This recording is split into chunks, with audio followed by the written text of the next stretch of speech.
Excuse মি, শুনকচোন। মানে বাইদেউ মই তাৰ বন্ধু। সি তোমাৰ বন্ধুৰ কথা ক'বলৈ আহিছা যদি বাদ দিয়া। ইমান অভদ্ৰ মানুহ মই দেখা নাছিলো। মানুহে কিবা সুধিলে যে হা না কিবা উত্তৰ দিব লাগে সি নাজানে নেকি? আৰু মই মাতিলেও সি নুশুনা ভাও ধৰে।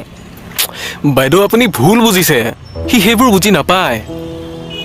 আৰু সি নুশুনা ভাও ধৰা নাই, সি সঁচাই একো শুনা নাপায় আৰু কথাও ক'ব নোৱাৰে। কি? হয়,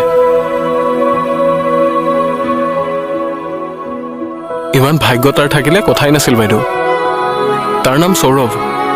ভগৱানে কোৱা আৰু শুনা শক্তি নিদিলে সি নিজৰ মনৰ কথাবোৰ ছবিৰেহে প্ৰকাশ কৰিব পাৰে। আৰু সেই যে ছোৱালীজনী পাৰ হ'ল সেইজনী তাৰ একমাত্ৰ ভনীয়েক। তাইৰ বাহিৰে তাৰ নিজৰ বুলিবলৈ আন কোনো নাই।